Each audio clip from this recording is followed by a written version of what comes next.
to welcome you all to this virtual meeting of Hounslow's licensing panel. I would like to welcome the members of the panel who are sitting today, as well as council officers who will be assisting members throughout the meeting. In addition, I would like to welcome members of the public who are watching this meeting at home. As you all may know, councils are required by law to revert to physical meetings from the 7th of May. But following the specific government announcement regarding the situation in Hounslow, it has been decided that licensing panels will be held virtually until further notice. The way this meeting will work will be that the chair, as chair, I will be running the meeting and inviting people to speak. As it is very easy for people to speak over each other in a meeting like this, I will ask each member or officer to speak in turn at the appropriate stage.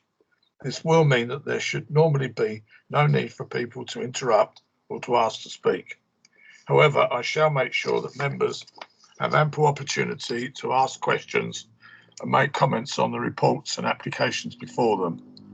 The exception to this arrangement will be the legal committee or licensing officers who may turn on their microphone to alert me to any legal, governance or licensing issues that need addressing, although I would expect this to be a rare occurrence.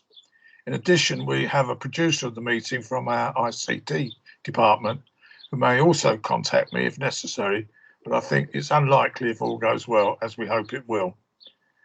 The etiquette for members of the panel and for officers who are speaking or expecting to speak will be to mute your microphones until you are asked to speak.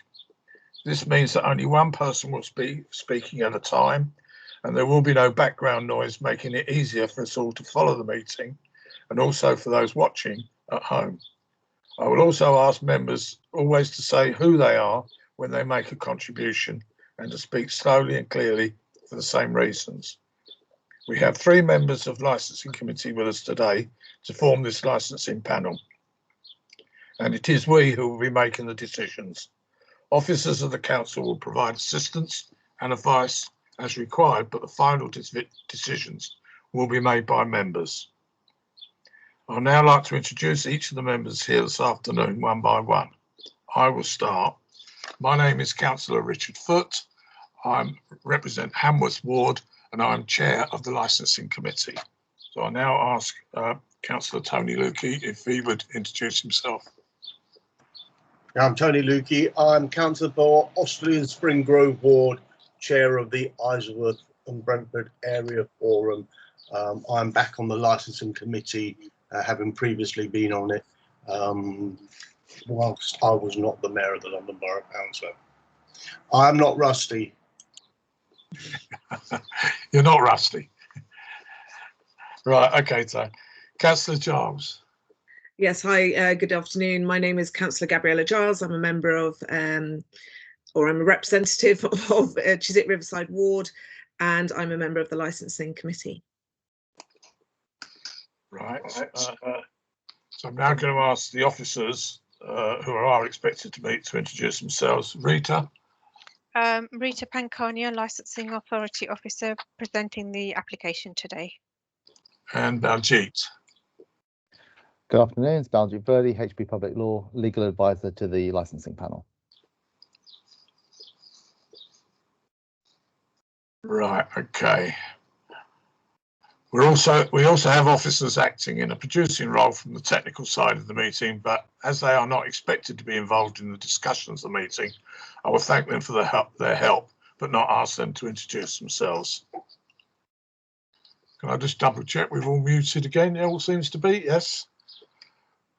Members of the public are reminded that the agenda and all the reports being considered by the panel today can be found on the council website under the licensing panel meetings page. So if you want to see them, that's where to look. I also want to make sure that all members have seen the agenda and reports. Please speak now if you've not had them. I think from our earlier meeting, we agreed we've all got them.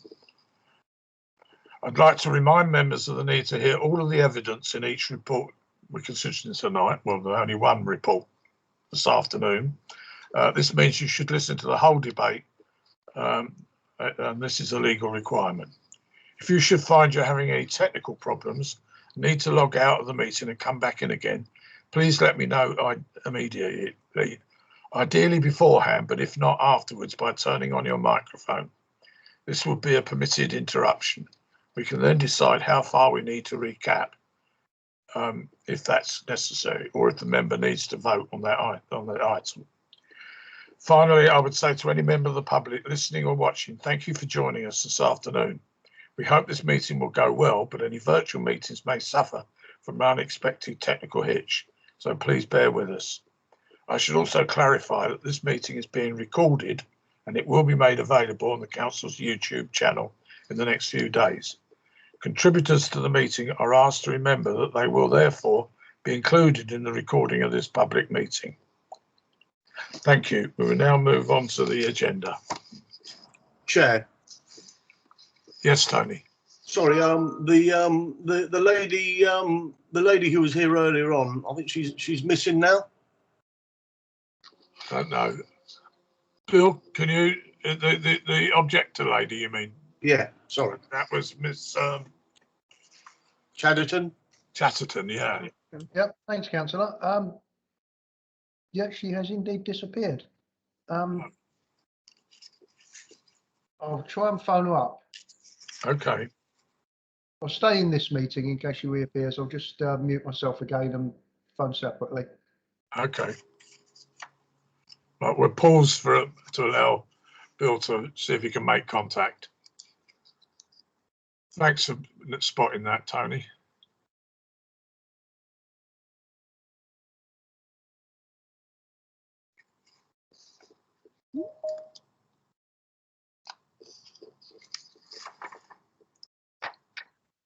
Richard, I think she's back. Back in now, just as I was dialing. Okay, right. Okay, Mr. Chatterton, yeah, you're back with us. Okay, right.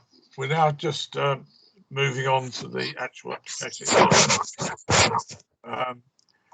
So we move on to the licence application for decision at this meeting. This afternoon's application is one for a premises licence to permit the sale of alcohol off the premises by Getty UK Limited in Isleworth Ward. Where we need to time contributions, I will ask the legal officer to alert me to when allocated timings have been reached. I will also ask to alert me to any prior. I'll ask him to alert me to any prior to the guillotine being reached if we've not concluded the meeting by that time. Normally we would allow 5 minutes for speakers on this time, but I think, you know, if we can keep it short and sweet, that would be great. But I won't be absolutely stringent on it. Can I remind all members, officers and public speakers at this meeting to introduce themselves each time they speak, and also to turn their microphones off when they're finished speaking. It's also important to speak slowly and clearly so everyone can understand what you're saying. Finally, if you're making reference to any agenda documentation, please give the page and paragraph details.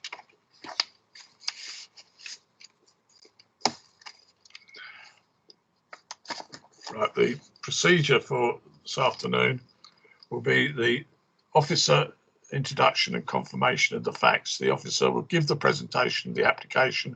The application will then be asked if they agree with the circumstances described in the officer's report. Stage 2 will be from the police, licensing authority and other body cases. We have a written report from the police officers, which I'm trusting that we've all read.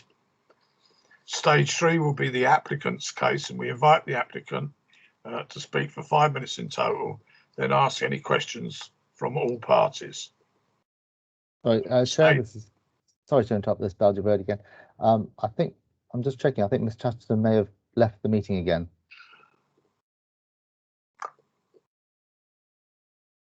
All right, I can't see her on the list of attendees. No, it appears so. Thanks, Belgic. I'll have another go at calling. Thank you.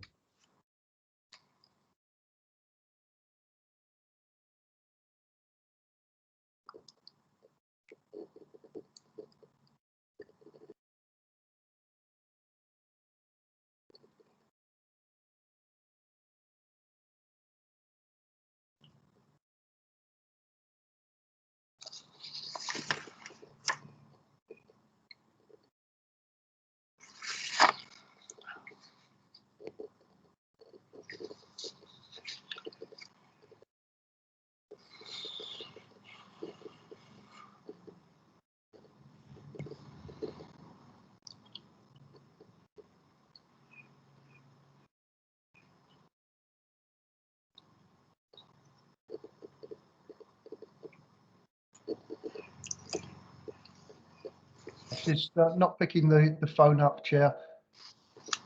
I think under the circumstances we should proceed. Really, it's unfortunate, but Well, the next point was what the other person's, the objector's case would be. Yeah. So that was really I think, yeah, But we're going to ask other persons to explain their submissions, and everyone will be given a chance to ask questions of them, and they will have 5 minutes in total overall as well. I will then invite all parties to sum up their positions, with the applicant being entitled to the last word, with their summing up being the last to take place. The panel will then leave the meeting to discuss the case and reach its decision. It will be joined by no one else except the legal officer, who's there to give advice on the law, but will not be party to the decision. Once we've done that, we will return to this meeting to read out our decision to the application. That will conclude the consideration of the item. Right, have we seen any sign of Miss Chatterton? This is Belgian Verde Chair. She's still not showing as on the list of participants, so it might be worth waiting to see. Yeah, let's give it a little while longer. Exactly.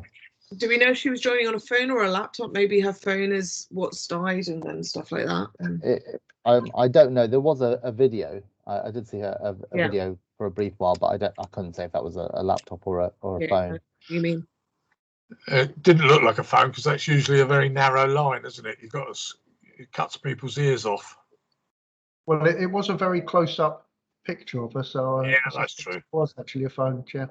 Was it? Okay.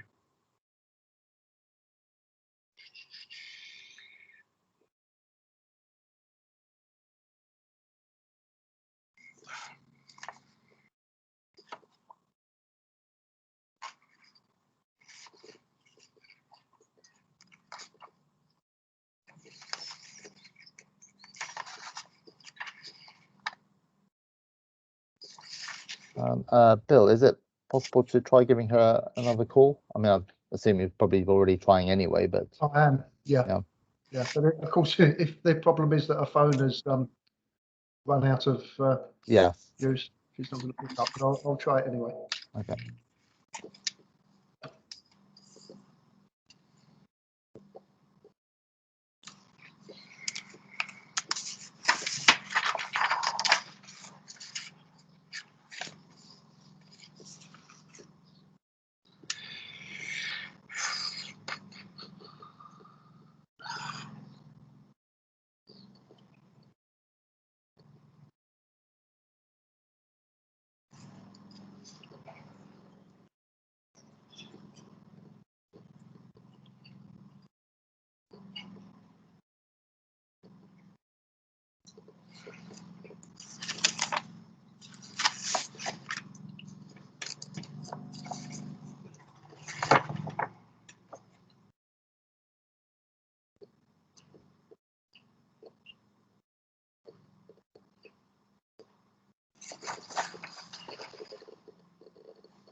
No luck, Bill.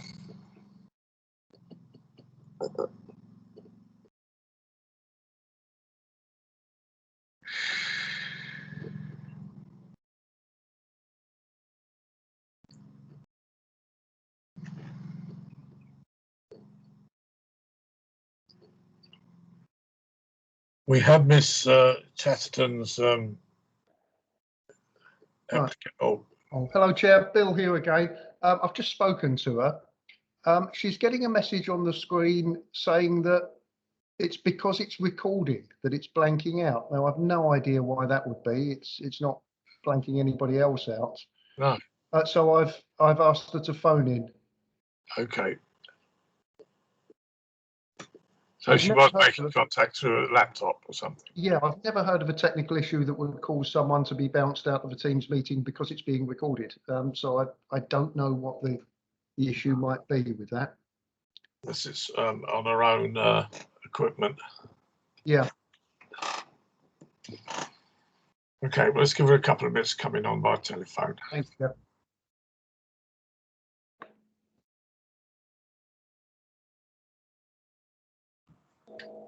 Richard, I'm just going to get a glass of water. Hold Yeah, on. go on, mate. In fact, I've not got any water here, so I'm going to grab a bottle myself.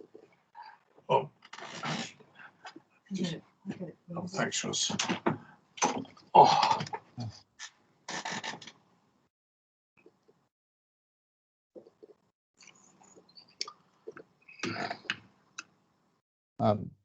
Chair, should we try a brief 5-minute adjournment then, or for the meeting, or do you want to just wait and? Well, let's give it away. I think Tony's gone off to get some water, and I'm having mine delivered. Thanks, Ross. It's water, definitely water. It's not a bottle of gin. Beautiful assistant waiting in the side, in the wings. I'm very careful not to say too much because she's got the water hose in her hand. So if I say something rude, I'm likely to get a drenching. I know So that the may answer amuse to you that all. question, Richard, is yes.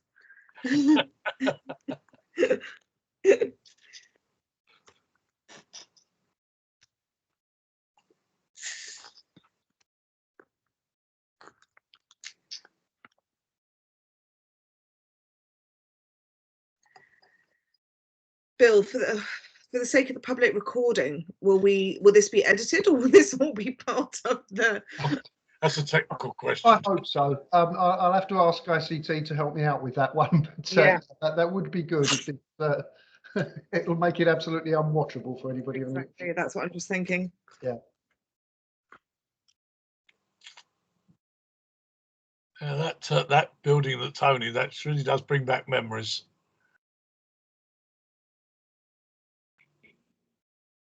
That's now underneath the civic centre, not the civic centre, the shopping centre, shopping precinct. I have a feeling it was gone before I was born. To make you feel old. Well, I was on there from 68 to 74. I was a very young councillor. Yeah, so that was a long time before me. Ms. Chatterton has successfully dialed in, Councillor. Okay. The phone number that's appeared. Welcome back, Ms. Chatterton. You haven't missed anything. We were waiting for you to reappear. Yeah, I don't think we've missed anything out. I think I'll just go back to the point about that I was saying that we would first ask the applicant to make their case, and then they're open to questions from all other parties. That's members of the panel and objectors. And then the objector's case would be the one where Ms. Chatterton puts her case, and she also will be subject to questions. Both groups will have 5 minutes to complete their presentations. Right, so I'm going to move on now to the procedure itself now to open the meeting. So, Rita, can I ask you to introduce the report, please? Thank you, Councillor. Okay. Members are requested to determine an application for the grant of a premises licence in respect of Getty UK Limited, Unit 5, Victory Business Centre, Fleming Way, Isleworth. The application was submitted by Getty Limited. The application proposes the following: supply of alcohol for consumption off the premises, Monday to Sunday, 24 hours. The premises are not open to the members of the public. It's a delivery service only. The application was made appropriately and all procedures were currently followed. The application is attached on page 8 of the pack. Representation was made from a resident The representation copy is on page 19 of the pack. The police did not make a representation. However, they have suggested conditions which are attached as page 22. That's it from me, Councillor. Okay, thank you, Rita. So can I ask the applicant, I presume, Chris, are you the spokesperson for the applicant? I am, Chair, though I am joined by two colleagues today. I will be That's doing fine. the majority of the Need speaking. to know, because I'm just to ask you if you agree with the circumstances that the officers and the officers report. No, this isn't your point to make your application at the moment. It's just whether you agree with what the officer said. Appreciate it, Chair. Yes, though, just to clarify, the conditions requested by the police have been agreed. So that is an amendment to the application if the panel wasn't aware. Yeah, yeah. Well, that's what you've agreed with the police. It's not agreed by the panel yet. So just so we're absolutely certain.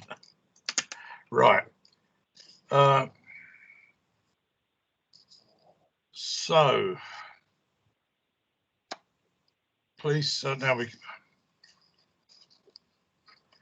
Well, as I say, the police, and we've already established that the police are not here in person. So, but we do have their written report.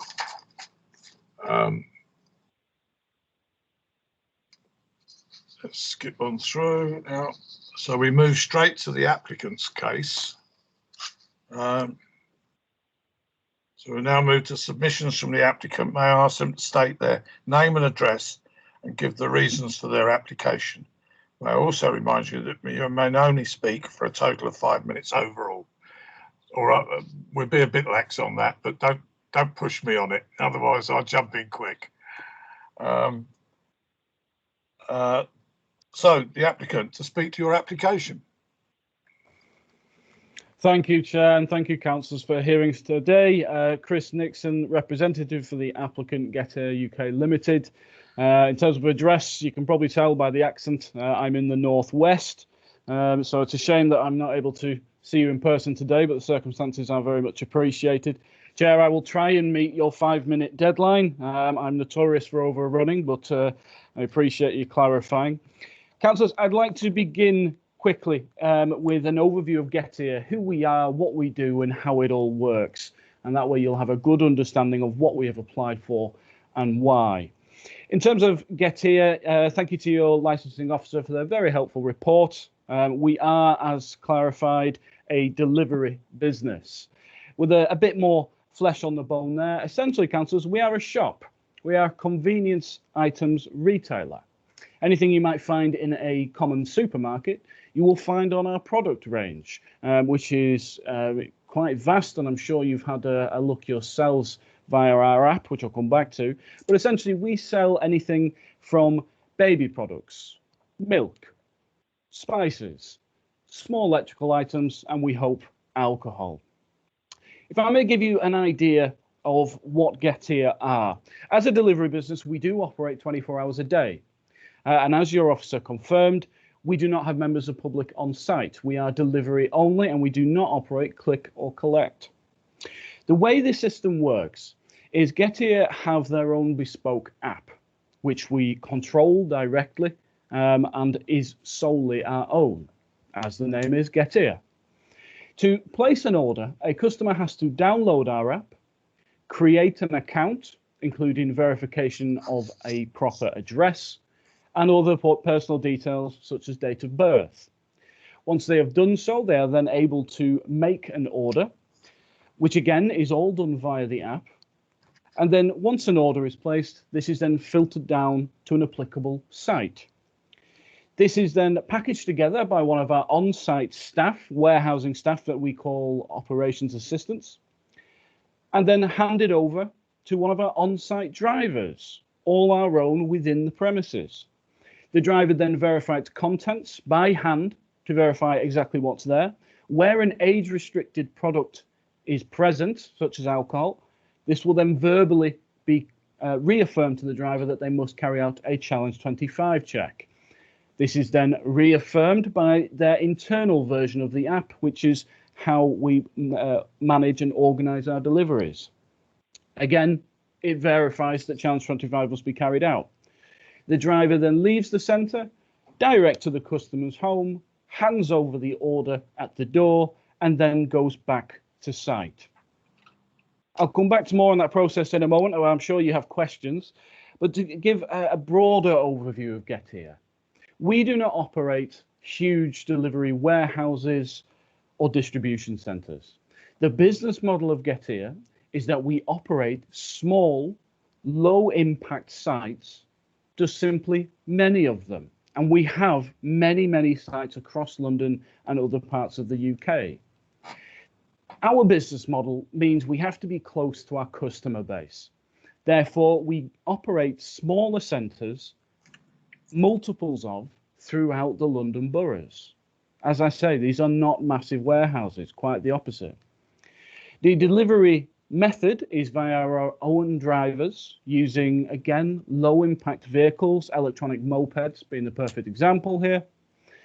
And they wait on site. To clarify, councillors, you may be aware of other delivery services, Deliveroo, Uber Eats, and we are aware of the contention within these business models. Therefore, you will notice on our plan, we have an identified waiting area. This is where drivers are instructed to wait while not on delivery. They do not loiter, they do not wander around, they are not contractors or otherwise self-employed. These are directly or indirectly employed persons on contract.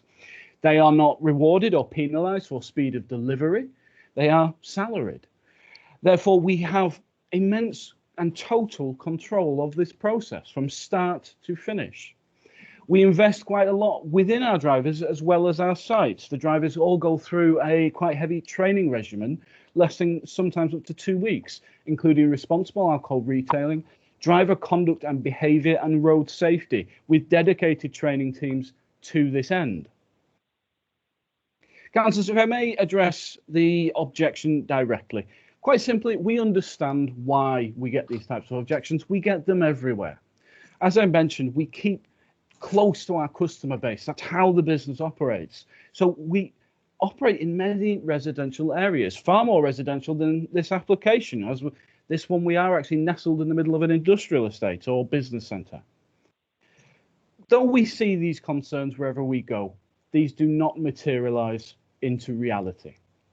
We take immense pride, care and effort in our operations. And quite simply, councillors, we are very good at this. We have been operating since late last year, multiple sites across the UK, and yet we do this without substantial or any complaints. Nobody has a problem with the way we operate. Councillors, I think I've been quite clear there, and I appreciate you must have questions, and I must be coming to the end of my 5 minutes. But just to clarify, it may be a new application, but Getty is not a new operator. We are well versed in how to do this responsibly, and we have immense success through other parts of London and the UK. So thank you for listening to my open submission. I'm happy to take questions. Right, I'll take in the order ahead of my list. Tony, you wish to ask any questions of the applicant? Yeah, thank you, Chair. Look, thanks for that presentation, helpful. I've just noted a contradiction there between your application and what you said, Chris. On your application at part E or number 13, paragraph 13, whatever that is, and I can't remember the page number because I took it off. But there's a one where you say it's number 15 on that document. It says, when using third-party couriers, all consignments of alcohol will be dispatched through reputable couriers only. But you said in your presentation that your couriers, your people delivering, will be salaried. They are your own. So what is it? Are they all your own, or are you going to be bringing in third parties to deliver? Yeah, answer me that first, please, Chris. Of course, Councillor. Good question. Essentially, we are struggling to directly employ as many drivers as we need. Therefore, in instances where we cannot directly employ, we use recruitment firms. So they are not directly but indirectly employed. Obviously, we can't go around pinching their staff, otherwise they wouldn't work for us for very long. Therefore, yes, where we're not directly employing, we are indirectly doing so via these types of instances. Sorry, Chris. Sorry, it's Baldy here. Sorry to interrupt. I just see that Councillor Foot has just stepped away. Sorry, the back door was open and somebody's decided to cut their lawn right outside. I had to shut it off because I couldn't hear. I heard everything that was going on though from where I was. It's only 2 paces away. Okay. Thanks. Thank you, Chris. But so at the moment, see that is a difficulty, you see, because it contradicts what you just said. I'd like to know how. Councillor, I didn't actually finish there. Would you like me to clarify? No, it's fine. Sorry. Essentially, I was just about to finish there that where indirectly employed, you honestly, Councillor, wouldn't be able to tell the difference.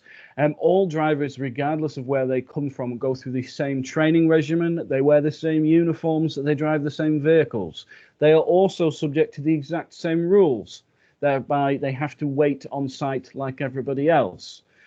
So essentially, Councillor, they are to the exact same high standard of the directly employed drivers. Okay, I know that, but their loyalty isn't entirely with yourselves. It wouldn't entirely be with yourselves, would it? It'll be to themselves as self-employed people, or through their recruitment organisation. And my concerns are that you will.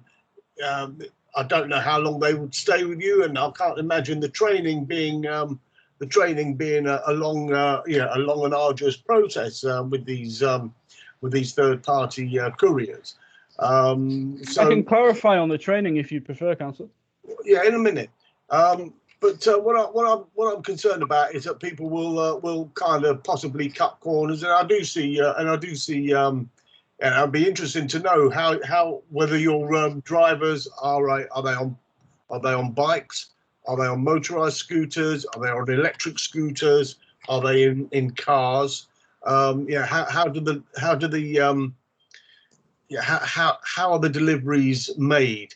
If they are on motorbikes or scooters that can fit through small spaces, are they going to be taking back streets? We are where you are there in Isleworth, in this area, across most of the borough. There are service roads and at night time a moped driving down a service road behind people's bedrooms. That would cause concerns. So there's I'm asking these questions because I feel I've got to ask them because I'm on the licensing panel, and that's that's what I need to understand, as well as, and then the challenge 25. Why are you asking for challenge 25s? And why do we have to do that when you've already people have already signed up for the app, and you've made the checks there on their ages? I would hope, although you didn't mention that, to be honest, when you presented. Do you check people's ages? So all the proceeding, and I'll leave it to Councillor Giles and Councillor Foot to ask their questions. Thank you. All right. Is there anything you wanted to respond to that, Chris?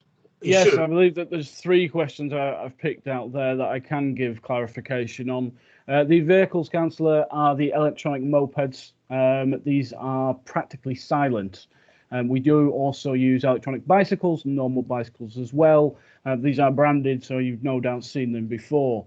In terms of the training is extensive, Councillor, and involves a lot of testing. Where there is a mix of classroom and actual physical training that goes on. We have a dedicated training team that carries this out of professionals. This includes road safety training, which involves a mock delivery where they are shadowed from behind like a motorcycle test. If they fail, they don't join Getty.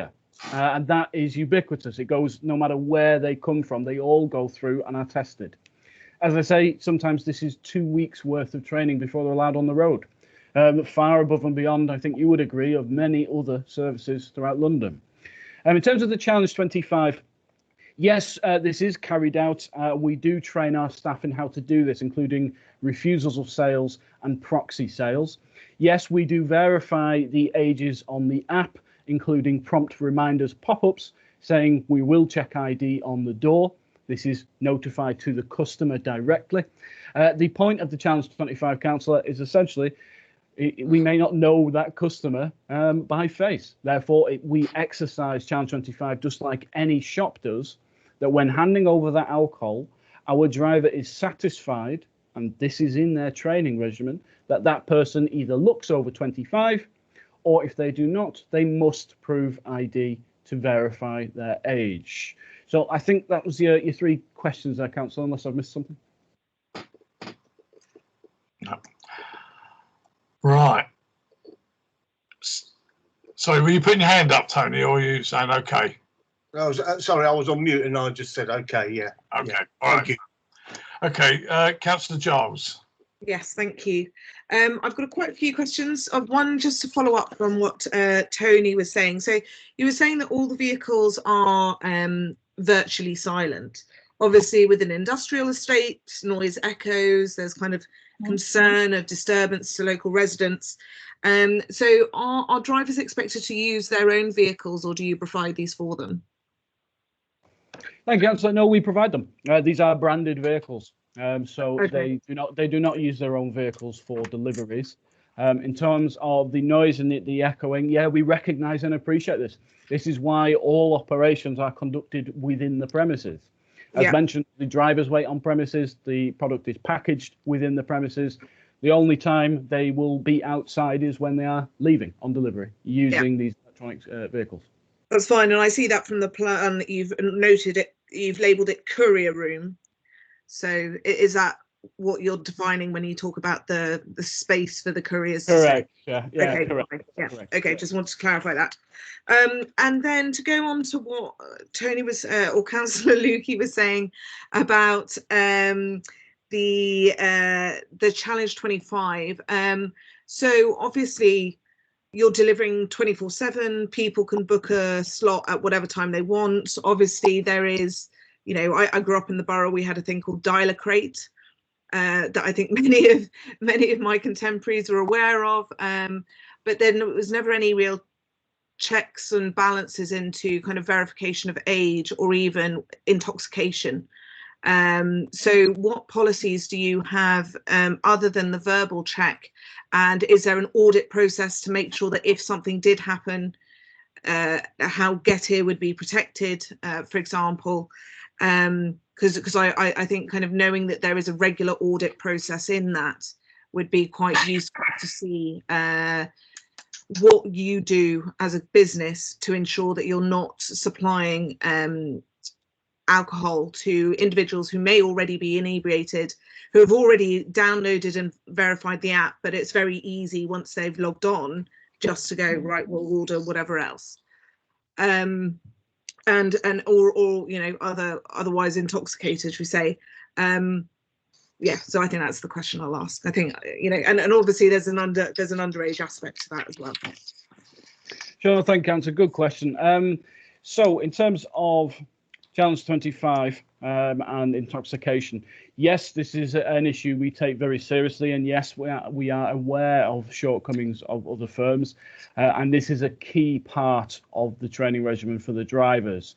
You'll notice within our operating schedule, we do have a condition where by law we cannot serve alcohol to those that are already drunk. And in terms of how we manage this, we have refusals and incident logs, whereby where a order is refused, this is recorded and available for inspection. Again, you'll find this within our conditions. In addition, we also carry out our own test purchasing internally. Obviously, it's not the test purchasing in terms of actual persons underage, but we do test our drivers with mock deliveries, obviously, without any forewarning. So we do test regularly to ensure that drivers are being compliant. They are following the training which was provided to them at considerable investment, and we also carry out the refresher training at regular intervals. Again, this is all by condition within the operating schedule. So it's a highly efficient, well-tested and proven system. Yeah. And forgive me if I've missed this, but what's your delivery radius? Quick answer is the immediate borough council.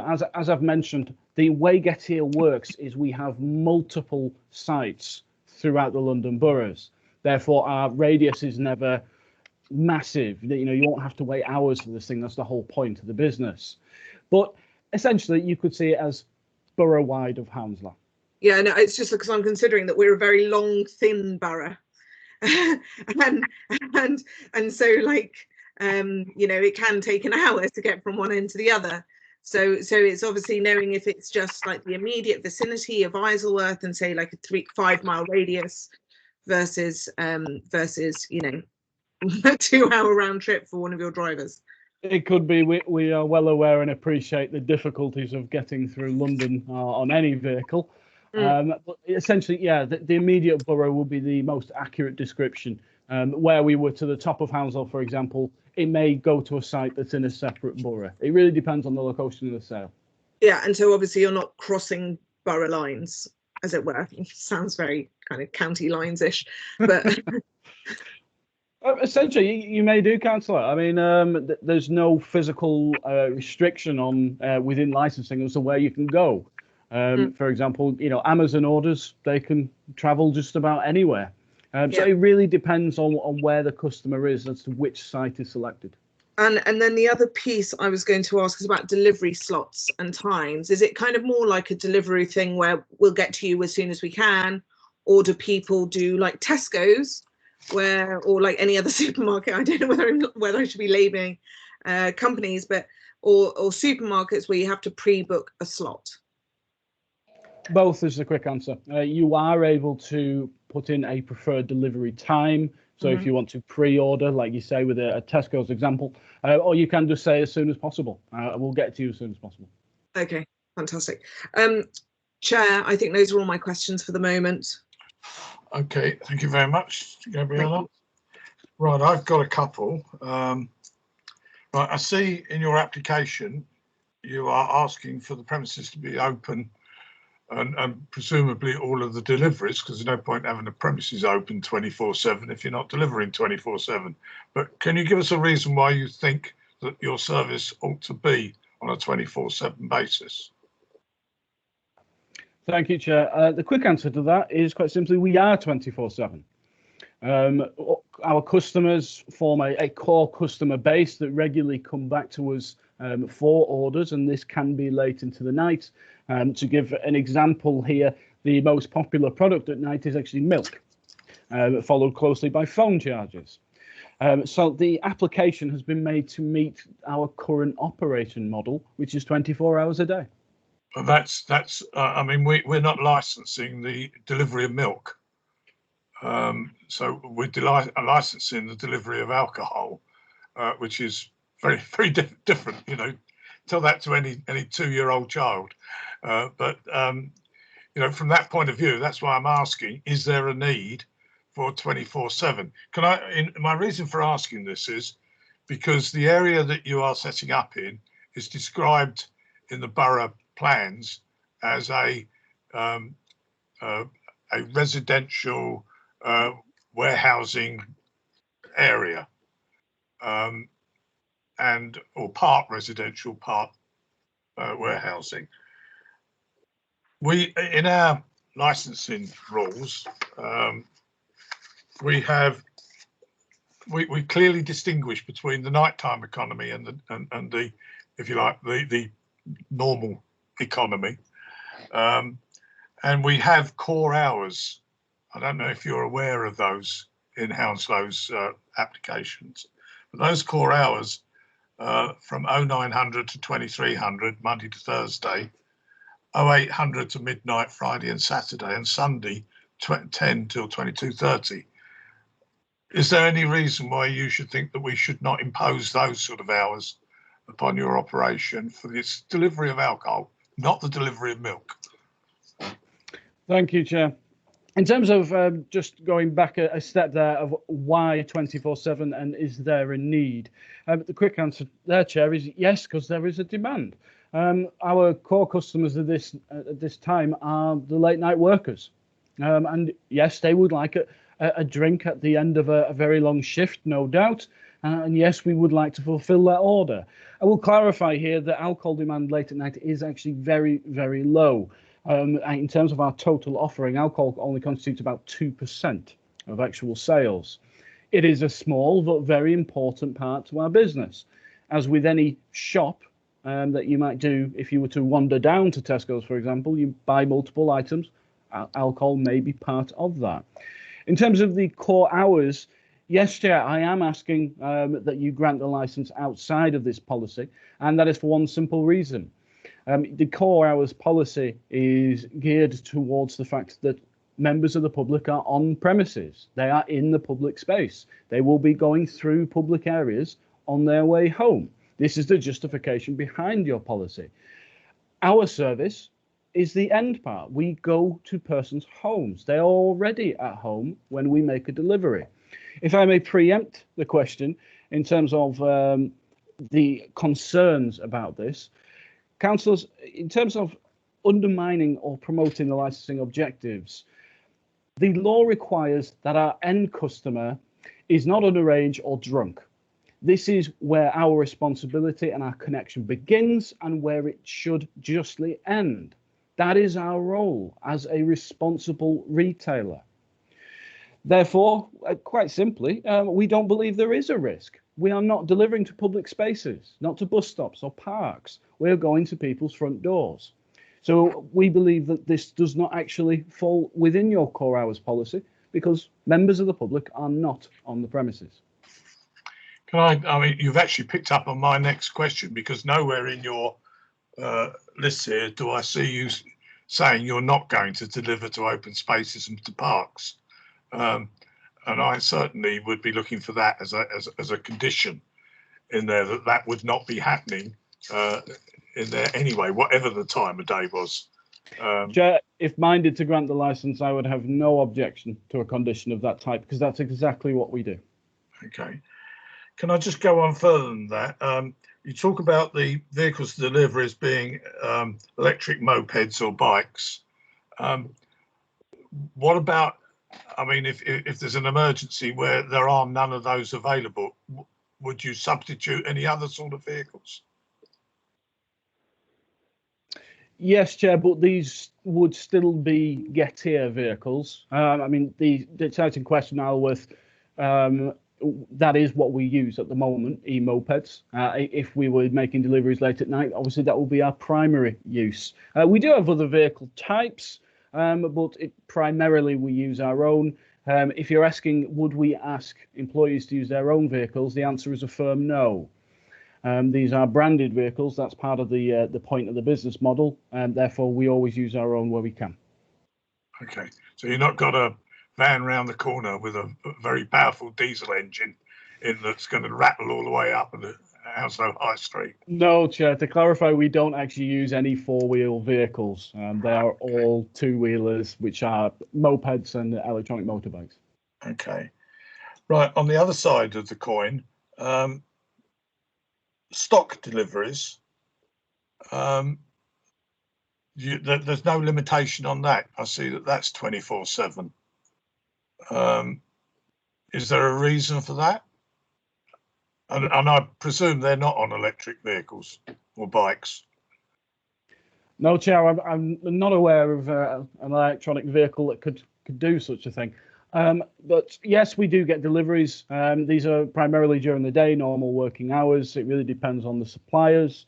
In terms of getting these 24 hours a day, it's very rare, very, very rare that they come in unsociable hours. Suppliers like their sleep as well. In terms of would we, of course we would. There's no restriction on us doing so. It is an industrial site. Many other companies also get deliveries late at night, and we do this without complaint. But you are in a semi-residential area. I mean, at the top of that road is Wharton Road, is it? Yeah, that's you know, which is houses. Mm-hmm. So all traffic in and out of your estate is going to come straight up to the houses. Correct, Chair, and this is something we obviously have to be very mindful of. But as I say, this is an application for an alcohol license. Deliveries of other products are, as you've said yourself, not really for consideration. We are mindful at the moment, the deliveries are only between 7 a.m. and there's no deliveries after midnight. But I don't see why that should be restricted, Chair. I mean, at the end of the day, as long as it's handled properly and we are not proven to be causing a nuisance, why should we not have that flexibility? Yep. Okay. Yeah. All right. I could ask the opposite side of the question that, given that it's not proven, should we, subject the residents to that without a knowledge of knowing what's coming? Appreciate it, Chair. None of us have a crystal ball. We can only do what we can do to mitigate against this. The point of the licensing objectives is that we are forward-looking. But the decision before you today, Chair, with greatest respect, has to be evidence-based. We are not aware that we are causing a nuisance. We don't anticipate causing a nuisance, and we are not a nuisance elsewhere. So if we're doing it correctly, you would think that trend would continue. Right. Okay.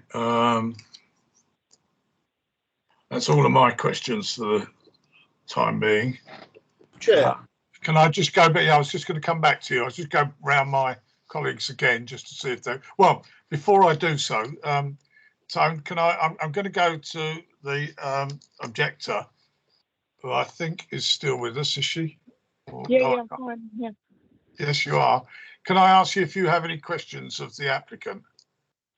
Yeah, the issue that I have, which we've had previously from other people having businesses 24 hours 7 on in Fleming Way Trading Estate, our bedrooms face the road, the actual gated development on the Fleming Way Trading Estate. There's multiple businesses in there. And what we find is at night, between roughly 10 in the evening till 7 in the morning, people shout across the square when they're doing deliveries and stuff like that. And it's a real, the knock-on effect is that residents don't actually get any sleep. And that's the biggest issue we have, who live on Wharton Road just behind the Fleming Way Trading Estate. Okay. Chris, I don't know if you feel there's anything you can answer on that. And there's also the issue with deliveries, because if they're getting deliveries late at night, the knock-on effect would be the noise from people moving stuff constantly all the time, like pallets and stuff like that. If they're going to do, large deliveries, I don't know. Chair, I'm not sure. I'll try and pick a question out from there in terms of potential noise nuisance from deliveries to the site. Just to clarify here, our operations are conducted indoors. We don't shout across the site. We're not outside. Deliveries to the premises are unloaded and taken straight in. There's no need for us to have to shout about the place. In terms of potential for noise nuisance moving forward, councillors, we are operational at the moment. We have been for a month. And we're yet to actually see any noise nuisance be created. Obviously, we've not been licensed, so that hasn't been part of that. But I don't see how that would change simply by the virtue of having alcohol on site. We are nestled within the middle of the estate. We're not to any particular side or near residences. We're nestled quite comfortably in the centre. And as I say, we're not outside. Our staff are not waiting outside. They are waiting indoors. They're conducting operations indoors. So I believe we've taken effective and proper measures to operate as a late night business. Okay. Right, Tony, you were trying to get me out. I'll open up now to any follow-up questions that you want to ask Tony, Gabriella. Yeah. All right, Tony. Anything? Yeah. Thank you, Richard. Yeah. One thing I just wrote down as an afterthought is to what extent are your delivery drivers DBS checked? Yes, councillor, they all go through DBS and immigration checks. They have to prove identification for their relevant licenses to operate the vehicles. And yes, we do. Everyone has to be submitted to a basic DBS for a criminal record check and the usual immigration right to work checks. Okay. Anything extra, Gabriella? Yeah, actually, it's just, it occurred to me in part of your question, I know you said this, but what is your policy on delivering to public spaces? We don't do it, Councillor. So basically you just refuse the order when it comes in via the app, or? Just to clarify, to explain there, going back to the original submission, to make an order, you have to download our app and create an account. Yeah. A part of that process is to verify a residential address. Mm-hmm. Without verifying address, you can't then go on to make an order. So quite simply, you can't do it. These are obviously overseen by operations associates as well as drivers who can check them themselves. If something was to slip through the net, yes, it will be refused. Our policy is no open space deliveries. Yeah, so I understand the process when you're setting up as a first-time user, but I'm thinking more about when you are a recurring customer, you've used it several times, everything's there. So many people save everything to their phones these days. You know, much in the same way that you can change your location, you've still got the app. What is the process for that when it comes to, basically back to my question, do you refuse the order once it's been reviewed if it comes in, or is it something, is there something built into the algorithm of your app that says if there is no physical address with the postcode, we can't process it? Both is the answer there, Councillor. Yes, if you were to add or change your delivery address, you have to re-verify it. And using postcodes, etc., you have to pick a physical address. Yes, the app is clever enough to pick up on the fact that it has to be an address, but it is also verified by our staff. They physically look at it. When going to a delivery or going out on delivery, our driver has to accept not only that the delivery items are in the basket and ready to go, but also the route. So they will be able to physically see if it was an open space. If that was the case, the order would be refused and then refunded. Okay, fine then. And how many Getty premises are licensed? Councillor, I only hesitate because this is commercial information, though I appreciate it can be found publicly. But throughout London and the UK, we're moving into the treble figures. So a lot. Percentage-wise? All of our sites are licensed. Except the one you're currently operating, if it were. Obviously, yes, yeah, either in the process of or to be licensed. But every current site we operate is in one of those two stages, either in the process of getting licensed or is licensed. All right, so have you any, because obviously your business model is not 100% reliant on the license. So have there been any other situations where you've encountered authorities that haven't granted you a license? No, Councillor. We've always got licenses. We believe the business model and the operating schedule is obviously strong enough to justify getting the license. To clarify a bit more there, in case this is a follow-up question, yes, we operate a great number of 24-hour licenses with great success. Yeah. Okay, fantastic. Chair, I think I'm done. Okie doke. Right. Sorry, one more, Richard. Sorry, just go on, Tony. Just one more. So, Chris, say I register Getty here where I live in Isleworth, but I'm visiting family in Shepherd's Bush, and I say, yeah, I've got a Getty, right? Let's get a bottle of rum. Will you deliver to? Sorry, that's the police. Hang on a sec.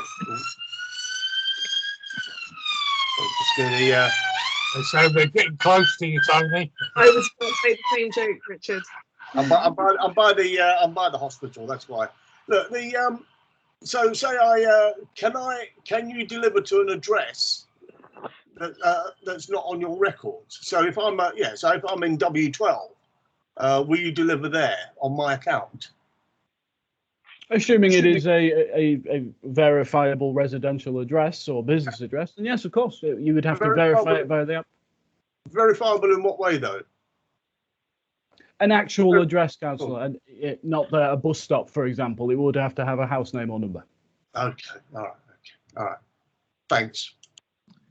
Okay, right. So let's move on then. Can I move on to? Have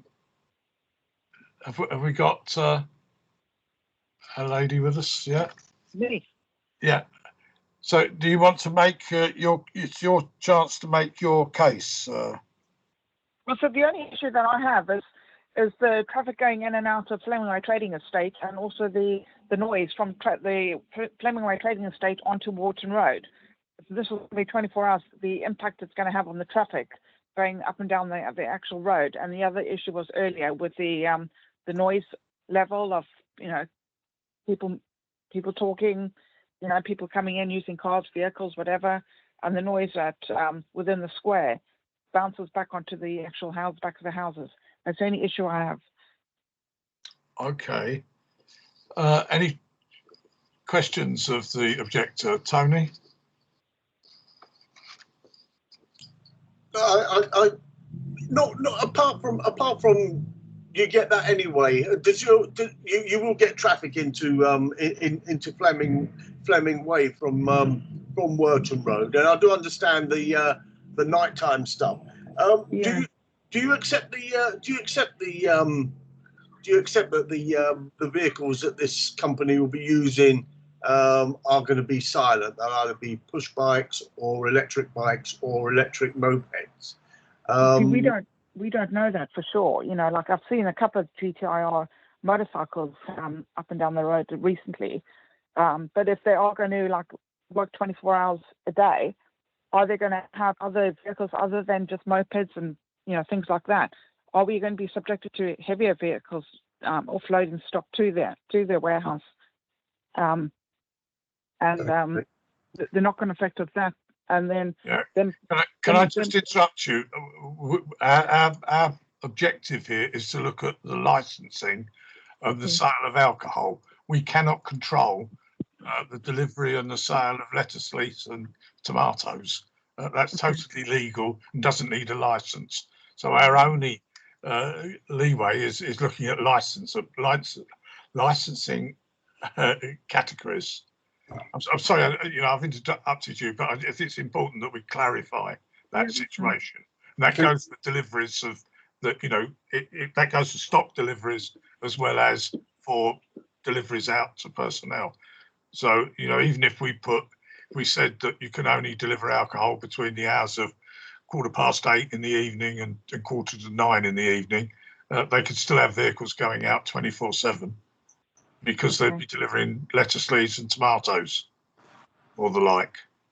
Okay. On that, I understand that. I mean, as a ward councillor, we get complaints about noise and build-ups of traffic and similar. I've got an almost 24-hour barber shop, but we can't do much about that apart from if there is crime taking place and the police are called. But if there's noise, how did you deal with you probably deal with it in the same way as you dealt with Parker cars? I believe Parker cars are still there, aren't they? Are they? One of them away they've moved. Oh, they've moved, have they? Okay. There's a driving instructor. Okay. All right. Look, we sometimes get this issue, don't we, councillors? Of is it a licensing thing or is it a planning thing? Noise abatement, and but we are just considering alcohol here, alcohol sales. I understand though, I really do understand, because I say I've got one coming up in my ward soon. Councillor Charles, do you have any questions? No, I've got no further questions. No? So, Ms. Chaston, apart from the noise, and obviously we can't deal with other premises that are currently making those being part of that disturbance. Is that your biggest concern, that it would be in addition to what is currently going on? Yeah, because I said with Parker cars, we had this big issue for a couple of years where they would allow their staff to park in the communal carport, on the Flemingway Trading Estate. And then they'll come out of their vehicles and scream or speak really loudly at between 2 I mean, I was looking towards 2 o'clock in the morning, 3 o'clock in the morning, 4 o'clock in the morning to the London Borough of Hounslow regarding Yeah. the noise level of parked cars. And that's No, the only issue I have with GCR is if we're subjected to similar things of what we've already been through. Yeah, no, I can understand exactly where you're coming from and why you're then raising these concerns now. Yeah. Yeah. So I don't have any further questions, Chair. Okay, thank you, Gabriella. Sorry, I'm skipping right through because we don't have the police here. So the applicant, do you have any questions of the objectors at all, Chris? No, Chair, the subjects raised I'll cover in summing up, but thank you. Okay, right.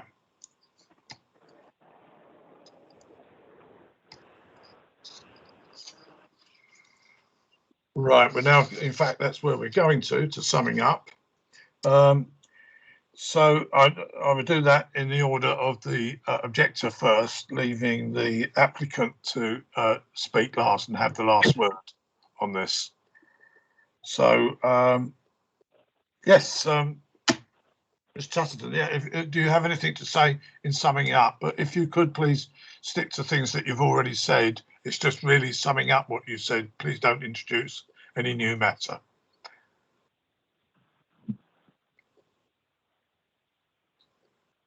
Hello, Ms. Chatterton, are you there? Sorry, I can't hear you. I'm just across the road. I've got to pick up my dog. Sorry? Sorry, I'm on my way to pick up my dog. Oh, right. Okay, there's not much I can say about that. So, okay, you don't have anything to sum up on then? You don't wish to sum up? No. Okay, I'll assume that you've made all your points, and I'll move on to the applicant. In yours, if you wish to sum up, please. Thank you, Chair. I'm not sure if Ms. Chatterton can still hear us clearly, but not to introduce anything new, but to reassure Ms. Chatterton, we do have dedicated parking area directly at the site, and we also park the vehicles inside. So she's not going to have our vehicles parked everywhere. This is very strictly enforced by dedicated site managers that they do not park in any public space. Just to be aware, councillors. In terms of summing up, Chair, you've kind of taken my final point, as you quite correctly say. The decision before you today is based on the Licensing Act 2003, the off-sale of alcohol via retail. That is what we are asking you to grant. The fact that we are a delivery business, as you quite rightly point out, that is a planning issue. It's not for decision. So in terms of summing up, councillors, to be assured, we are very good at this. We have operated a good while now in the UK throughout London. We operate 24 hours a day, including alcohol sales, with great success. We don't anticipate any change at this site because it operates to the exact same model. We do not have members of the public on the premises. We deliver to persons' homes. We use the most appropriate vehicles we can, and we control our staff and invest in them to a very high degree, far above and beyond what you would find in any normal shop, which is what we are. We are a shop that conduct deliveries. Our role in this process and what the law requires is that we are a responsible retailer. We do that by using the forward-looking nature of the licensing objectives, by taking appropriate measures to minimize any impact of our activity while engaging in the licensable activity. We do that through our operating schedules, our conditions, which are enforceable by law, and good practice. To finish there, councillors, we appreciate concerns. We find them wherever we go, but we do not cause nuisance. This is established fact. Now, when it comes to your decision today, it is provided to us in the Section 182 guidance, 9.43, that the determination should be evidence-based, proportionate to what it is intended to achieve. and that 16.52, conditions that relate to non-licensable activity should be made at a review. Councillors, this is a new application. Licensing is a permissive regime, and we should be given the chance to prove ourselves in this area, as we have done at hundreds of other sites throughout the UK. So to close off there, councillors, thank you for your time. We commend the application to you and ask you be minded to grant the licence as applied for and with the amended conditions asked for by the police. Thank you. Right. Okay. Thank you, Chris. Right. We now come to the stage where the panel will withdraw with the legal advisor in order to come to our final decision. We cannot tell you how long it will be, as it's important we give full weight and consideration in our debate.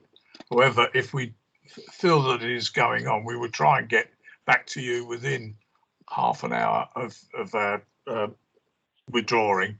If we feel that it's going on, then we will get a message back to you advising you that there may be a delay in it, but we would hope we'd wrap it up within half an hour. So I'll therefore ask everyone involved in the meeting to turn off their video cameras and microphones whilst you're waiting for the panel to return.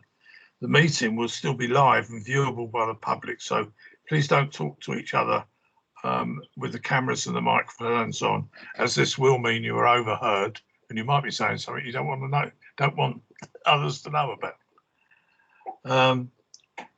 I'd also ask you if not to leave the meeting so that you are ready for our return to hear the decision. If you cannot wait, may I thank you for your involvement. I then now formally ask my fellow members and our legal advisor to leave the meeting and join me in our withdrawing meeting. Right. Okay. Baljeet, is there anything you need to make a statement on at this stage?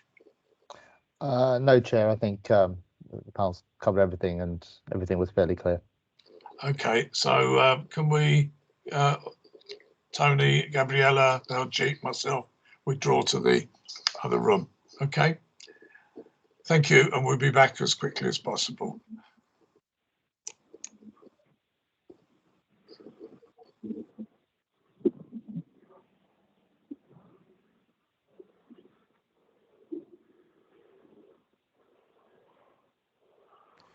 Bill, I appreciate we're still live, but I'm just going to step away with my client for 5 minutes, if that's okay, mate. I'll let you know when I'm sat back down.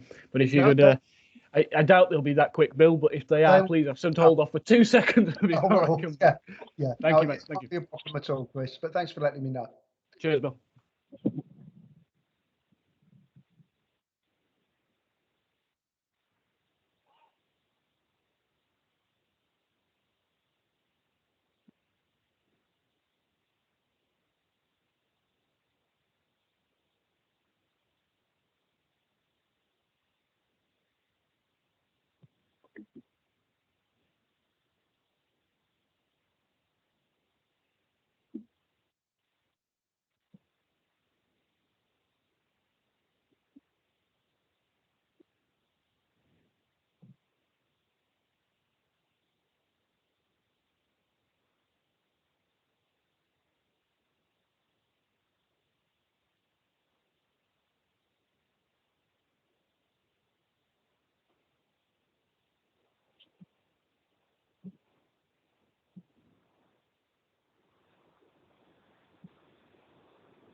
Hi, Bill. Just to let you know I'm back, mate.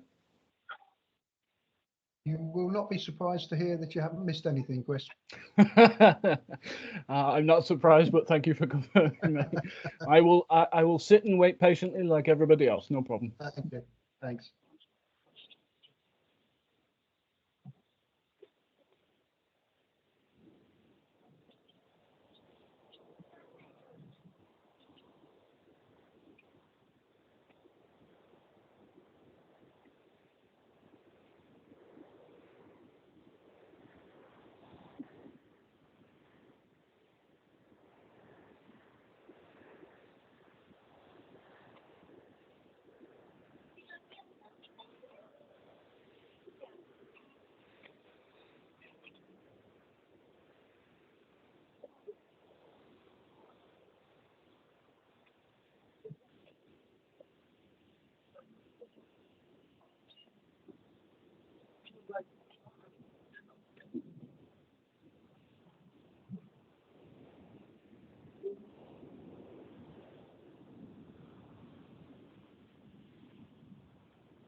I'm on a conference call. I'm waiting for their deliberation. Hounslow Flemingway Trading Estate.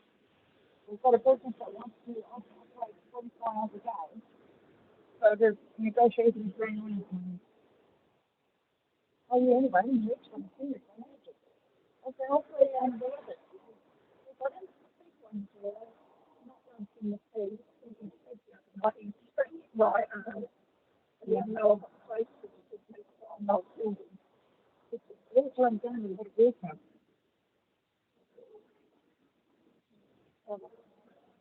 Yeah, you wait for this office. Yeah. I told them, and I waited for them to look at it, put it in. The only issue I have with the planning of this is I'm going to keep residents away. Don't you call that one top to where?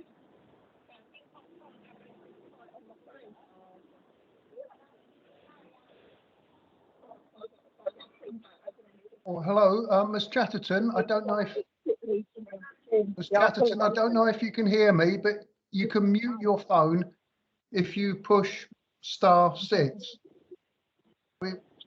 You're broadcasting, as it were.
Hi, we should be coming in soon now.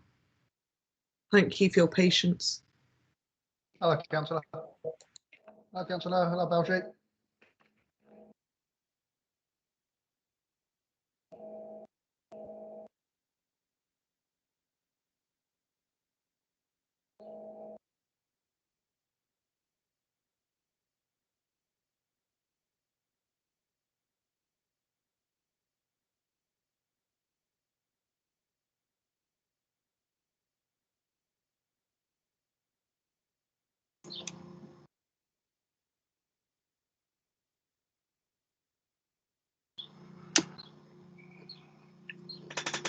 Right.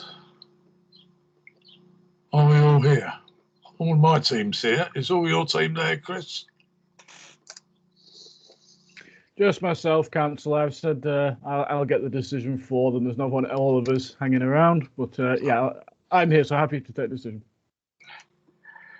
Right. Okay. What I'll do is I'll give you a brief overview of what we've decided, and then the full application will be given to you in writing within 5 working days. But we cover all the salient points in a verbal identification at the moment. So, has Baljeet got with us? Yes, he's with us.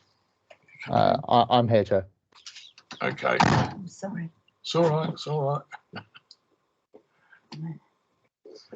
Right. Okay. So, let me get myself in order.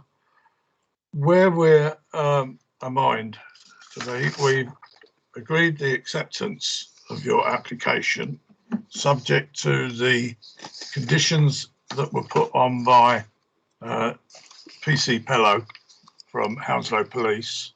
It's their conditions. And we're also looking at 2 additional conditions, which is covering the DBS checking of all staff that are handling alcohol. And an item on, just want clarification on the delivery. So what we're actually asking is a line just saying alcohol deliveries shall only be made to businesses and or private residences and not to any public open spaces. We just wanted to openly clarify what is meant by that. So other than that,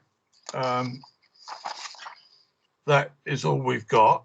Obviously, I think the point was made earlier in the meeting that there's an awful lot of new stuff in here that we don't have precedent on.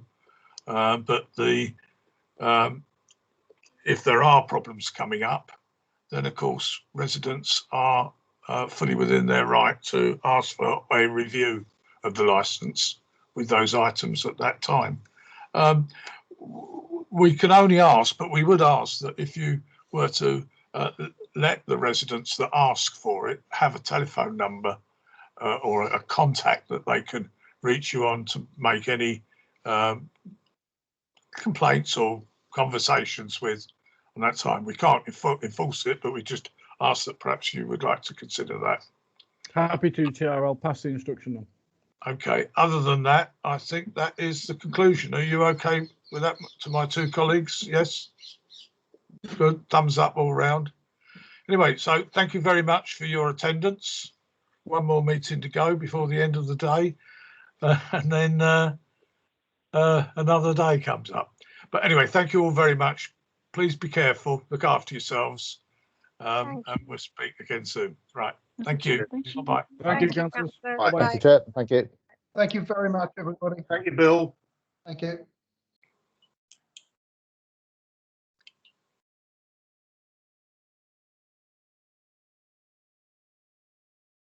Right.